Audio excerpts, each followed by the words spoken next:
Good morning to everyone, and we are starting our informal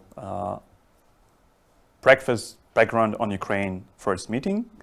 We will have a series of such meetings throughout the week and perhaps further to help international journalists working for different global media who are working now in Ukraine and Lviv understand Ukraine better and give more context on Ukraine, on Russia, and on the war that is going on.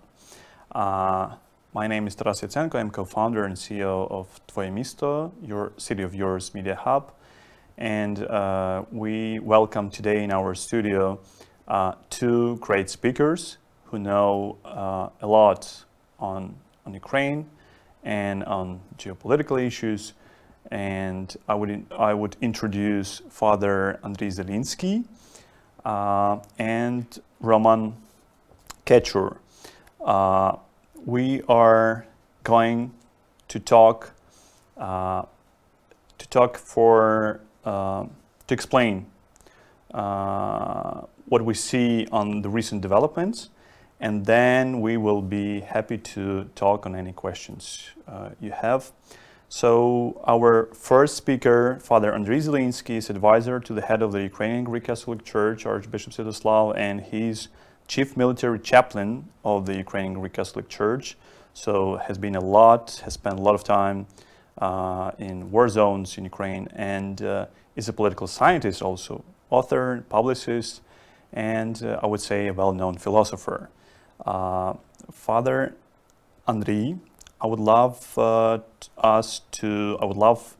to ask you to explain more the philosophical implications of the Russian military aggression against Ukraine, and how you, as a philosopher, as a priest, as a military, as a chaplain, how do you explain how these things, such terrible, horrible things, may happen in the 21st century?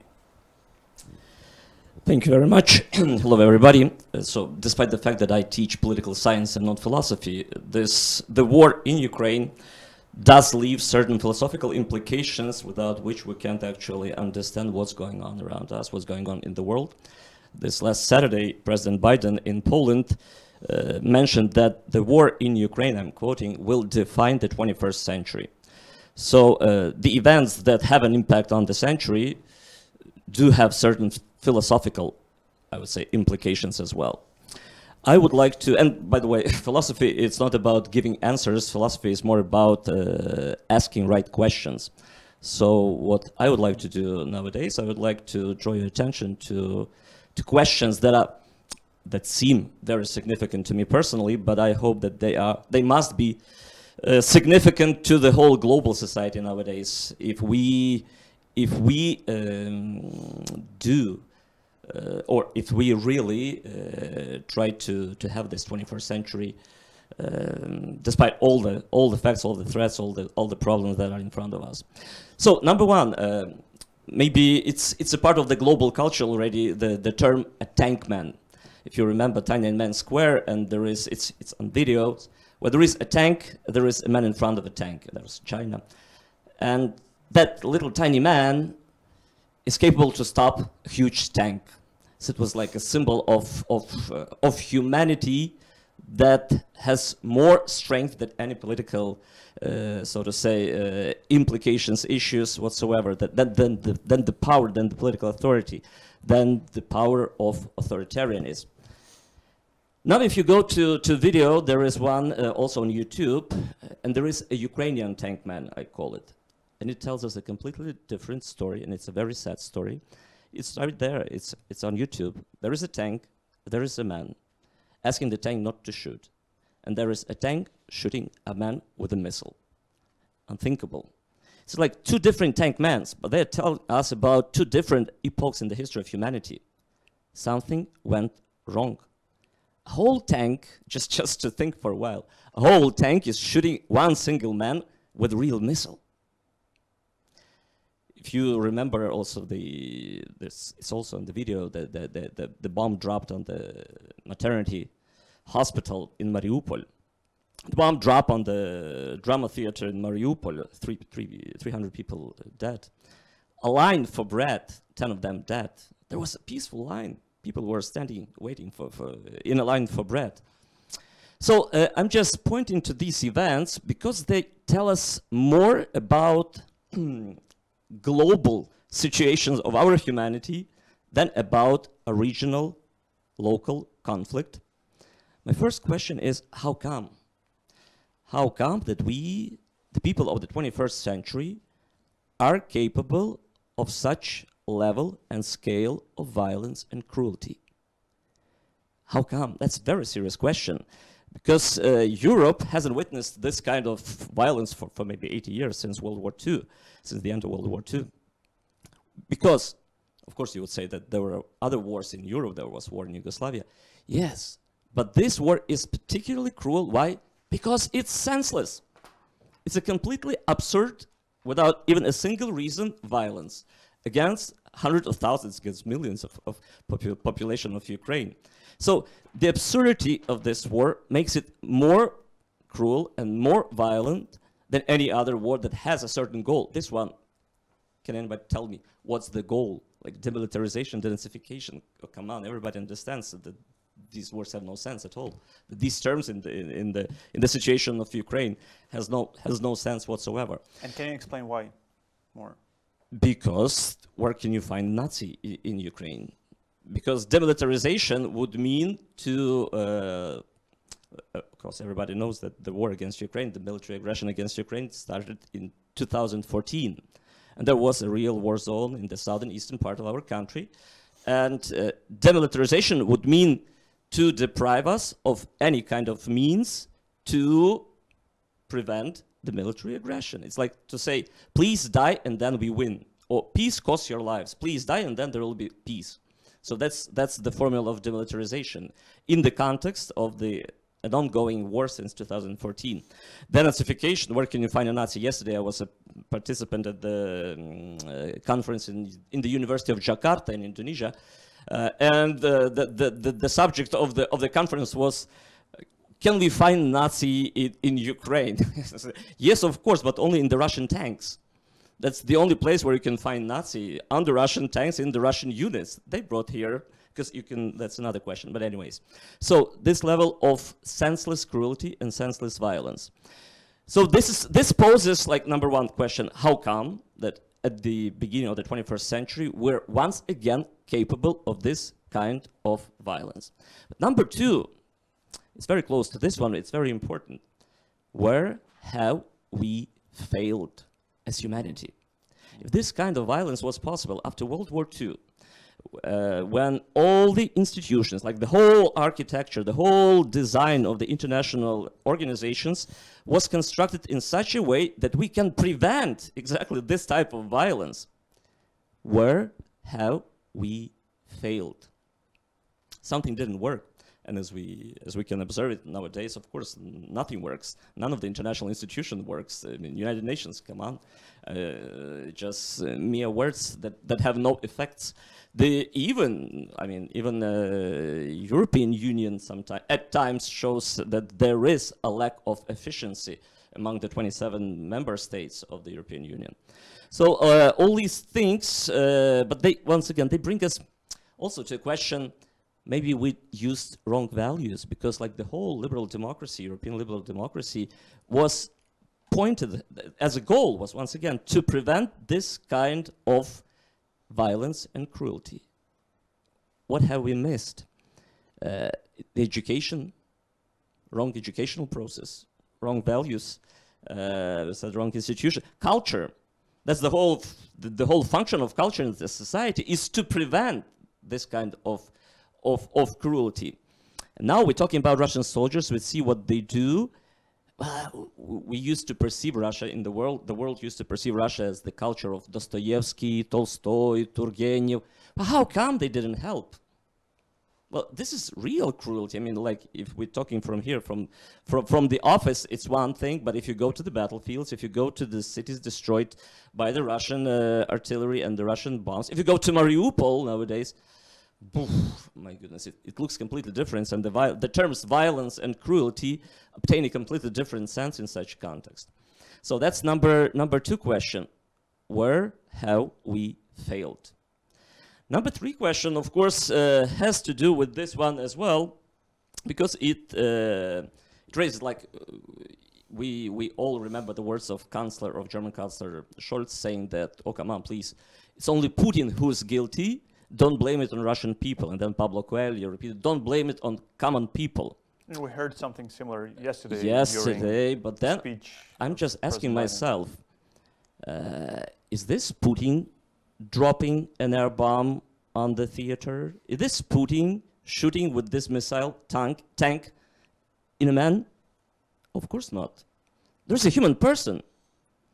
And I would usually say, like, of course, there is the first and the foremost responsibility is on the political authorities of the country. They make decisions which the citizens have to follow. That's number one. The highest, the most, I would say, responsible person.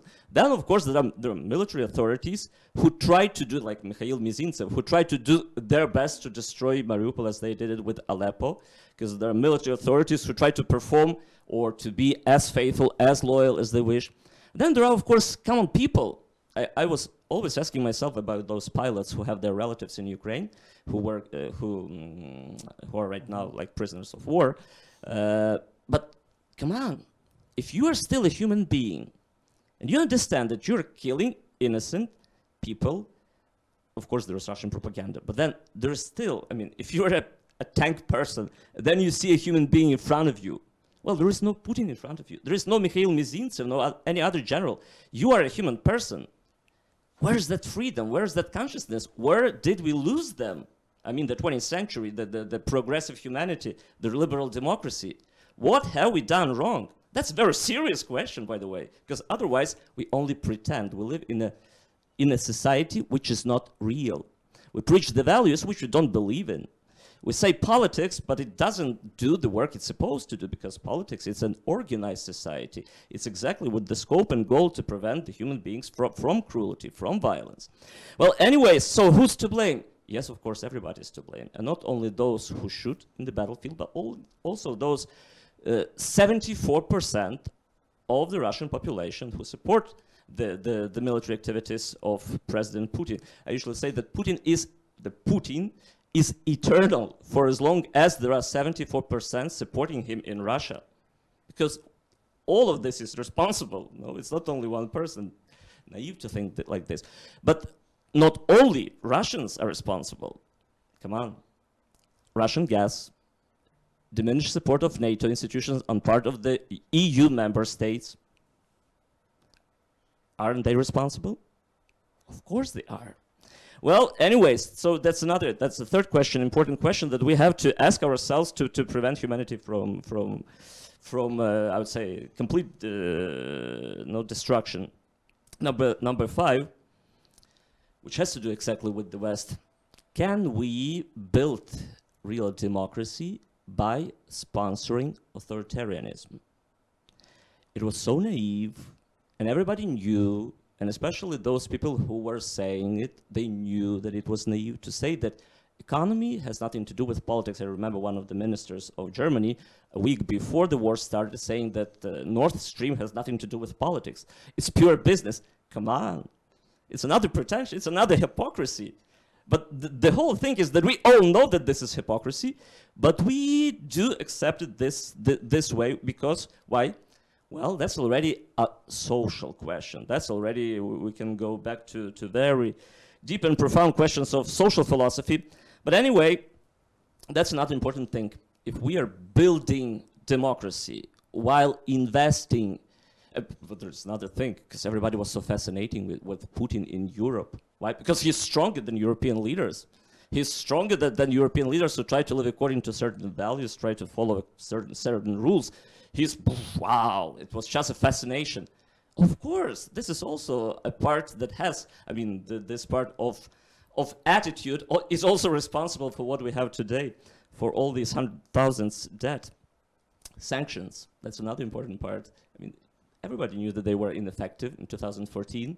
So we were like saying, okay, we can prevent, but we don't want to hurt our interests. And the best way it was, of course, formulated, worded first by Minister of Foreign Affairs of Hungary, and then repeated by some other Hungarian authorities, that yes, we understand, quoting, we understand that for President Zelensky, Ukraine is the most important, but we can't.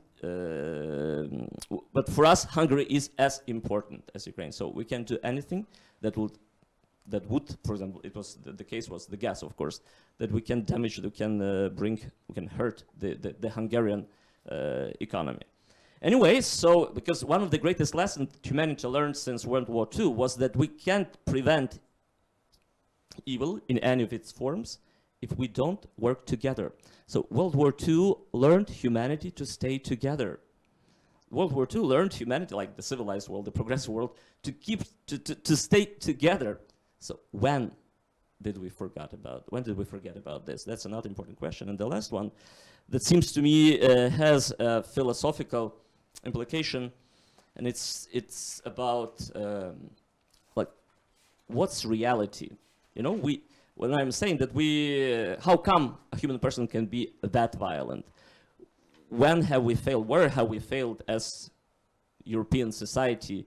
Not European society, but let's say a democratic society. Can you actually build democracy while sponsoring authoritarianism? And because all of this has to do with certain hypocrisy, as I said, like it's very hypocritical to say that no, Nord Stream is about business and not about politics. So the last question that appears to me is like, what's reality? And it seems to me that in the West, people still don't understand that this is exactly the case, that this is maybe the prior reason for war, and not just for this one, and not only for the local dimension of the Putin's war, that it has a global impact. Like, there are two different realities. One is based on the sociological data. You ask people in Ukraine, whom you consider yourself, do you want to go to Russia? Do you want to be Russian? Stuff like this. And of course, the majority would say, come on, no, we don't want. So there is sociological data. There is an empirical evidence. There is a fact. And then there is a mental concept, an idea called Russian world. So this one is called Ukraine. It's an empirical data. It's a fact, once again. And then there is a Russian world, and it's a mental construct and nothing else. But when a mental construct becomes a standard, you use the resources and the military forces to make people follow this standard. So Putin, he doesn't see Ukraine in terms of its factuality, in terms of the sociological data, of the data provided by science, I would say. So he sees it through the prism of his own idea. And this prism has a name. It's called the Russian world. The Russian world is the unity based upon values among the people who speak Russian on the territory of Russia, Ukraine, and Belarus. They've been repeating it since who knows how long, since 2007. He and Patriarch Kirill, of course, but all the other, let's say, but for Putin, it has a certain mystical, metaphysical significance. And he's been repeating it all the time. Like all the articles, if you remember that a year preceding the war, first there was this famous interview by Vladislav Surkov, the author of the war in Ukraine since 2014, while saying that there is Борщ Бандера Бандура є, України нема. So like the Ukrainian folklore exists, but Ukraine as a state, we don't see it. So that was his thesis, number one. Then last July, there was a famous article, infamous article written by Putin, and all the members of the armed forces were supposed to read it, all the soldiers, all the military in Russia, saying that Ukrainian as people don't exist. As a people, doesn't exist.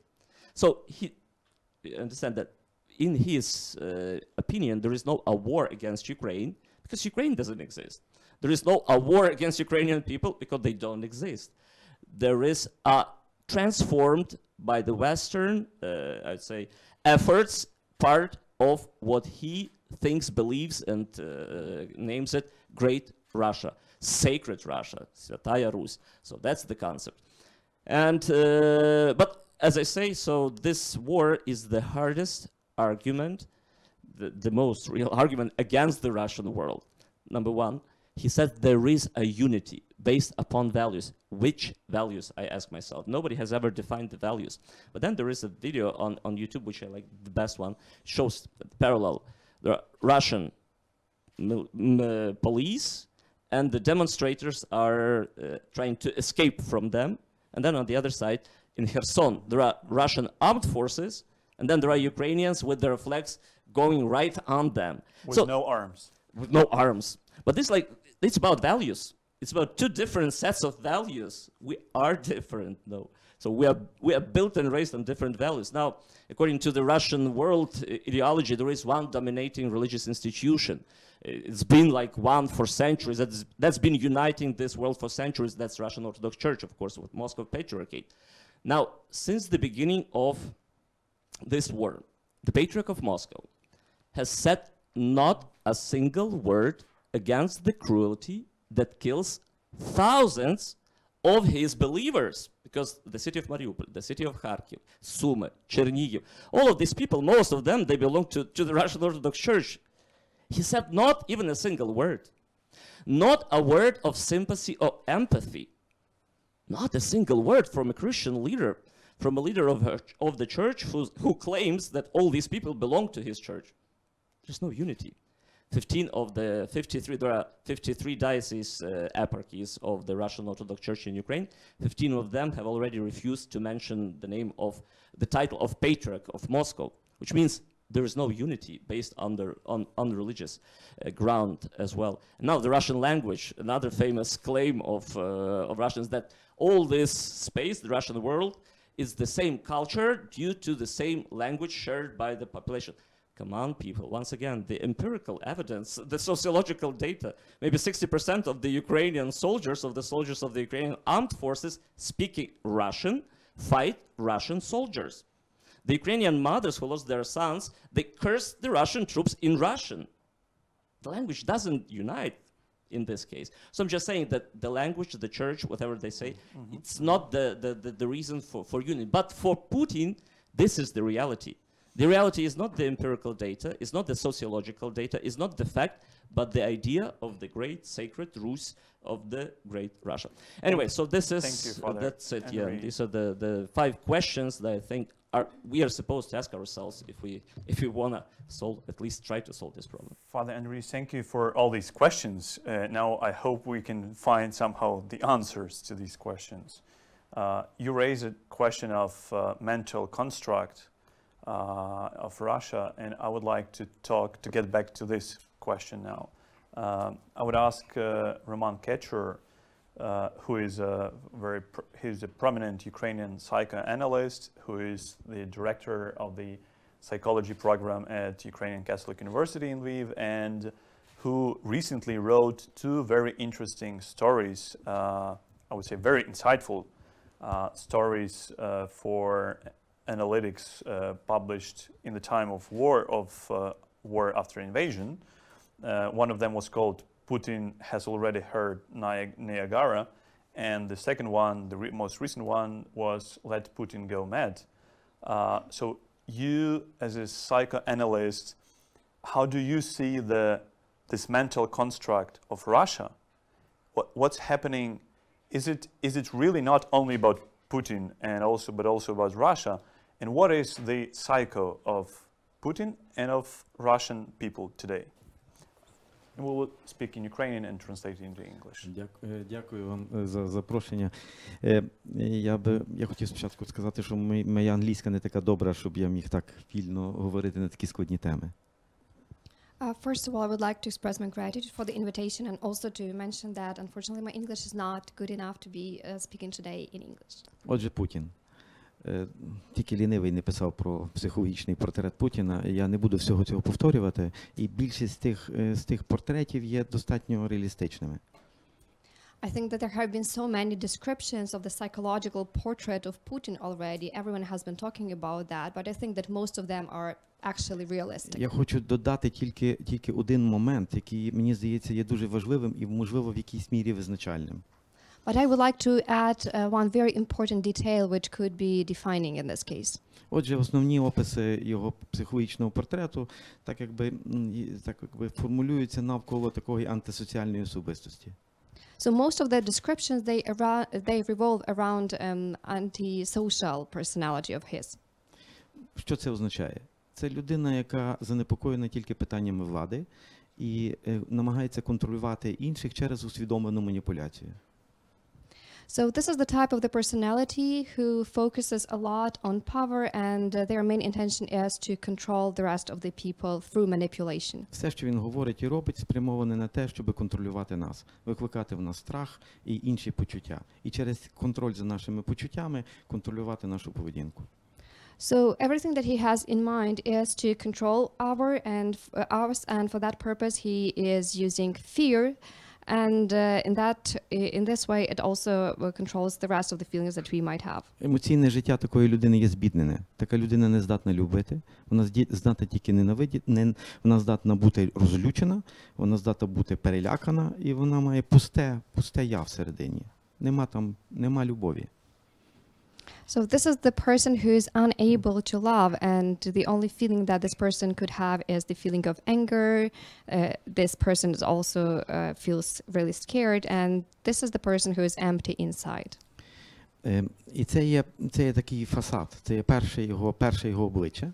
Але класична психіатрія каже нам, що такого роду люди, коли декомпенсуються, якби актуалізують латентні радикали, якби повертаються іншою стороною.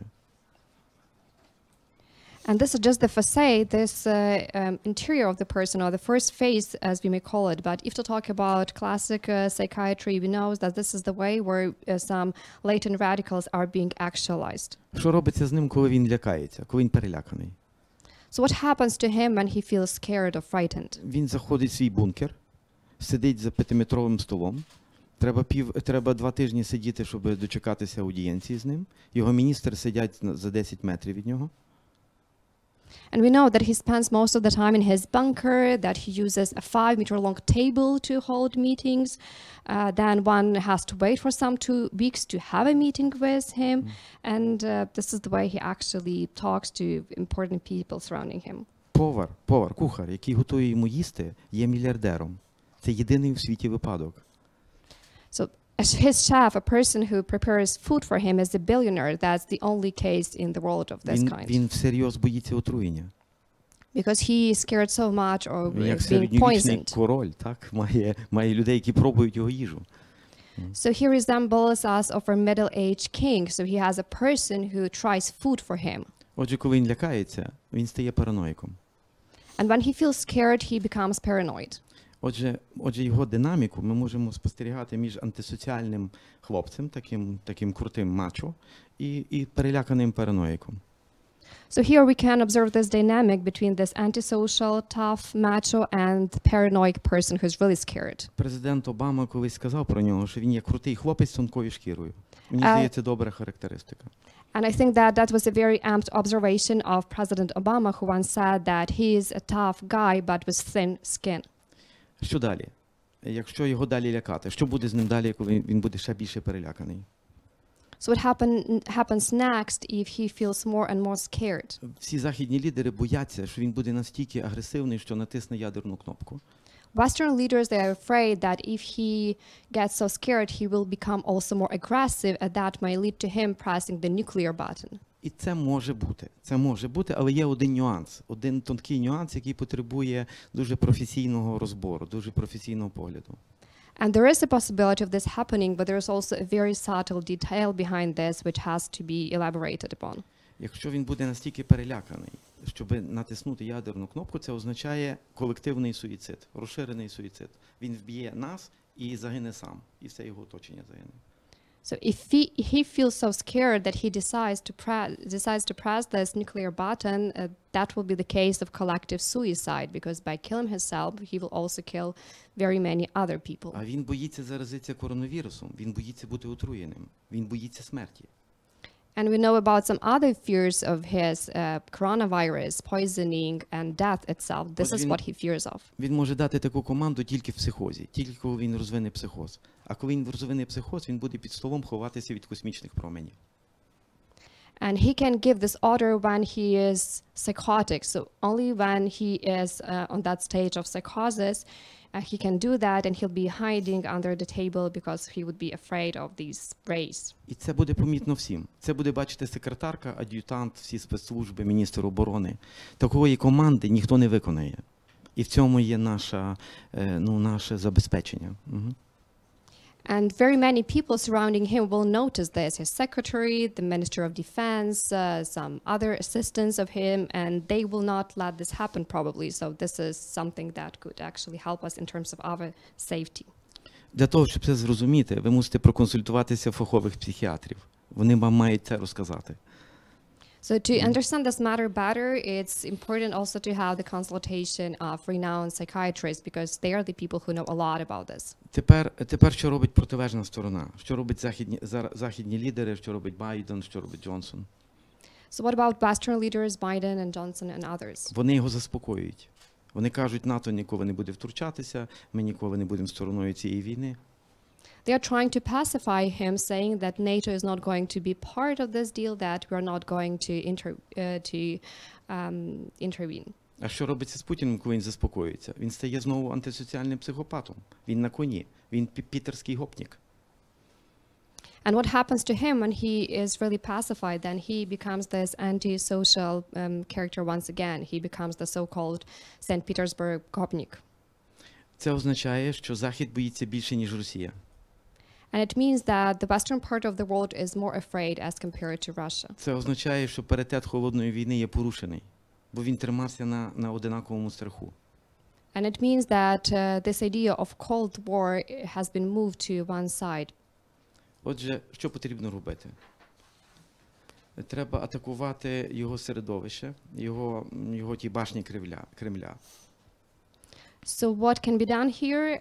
It's important that we attack his surroundings, the so-called towers of the Kremlin. Треба всіх їхніх родичів, які живуть на Заході, евакуаційними автобусами відправити в Росію.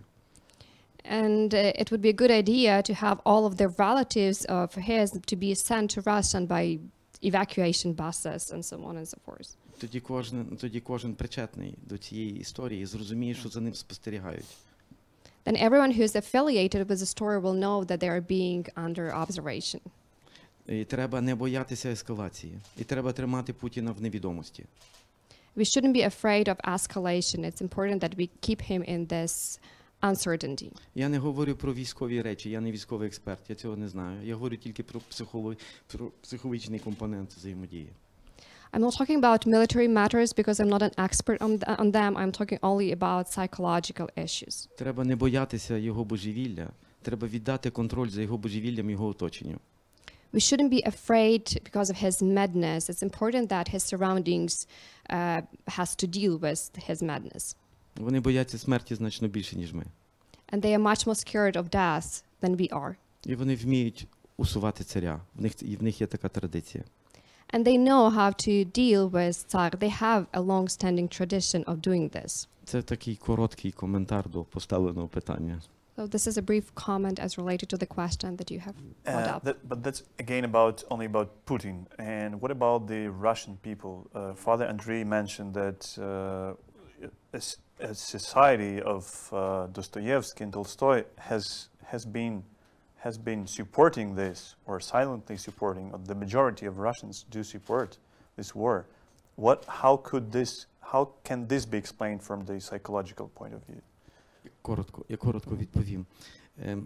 З вашого питання так випливає, ніби існують два російських суспільства. Ніби існує якийсь там Путін і існують там всі решта невинних росіян. If you take a look at the question that you have raised, one may get an impression that there are two different types of societies that we are observing right now. And one is Putin and another one is just innocent, regular people. Путін є протагоністом російського суспільства. Російське суспільство не має іншої візії майбутнього, як імперія. Putin is protagonist of Russian society and they have no other vision rather than imperialistic one. Національний розвиток Росії як національної держави передбачає розпад її, передбачає відпустити околиці. Російське суспільство на це не готове. Вони хочуть підтримувати імперію, тому вони ескалують. And to have the development of this country, that would require the collapse, and this is something that cannot really happen. Тому денацифікація потрібна тільки в Росії. That is why denazification is important, but it's only for Russia. Ми ведемо антиколоніальну війну, і це є остання її стадія. Я сподіваюся, ми переможемо. We are waging a war against colonies, and I think that this is the last phase and that we will win. Thank you, Professor Kechur. Thank you, Father Zelinsky. And I would love to get now, if we have any questions from our guests, if we have any public questions, you can raise it. If not, we can go to our background part of conversation, and which will be totally off the record.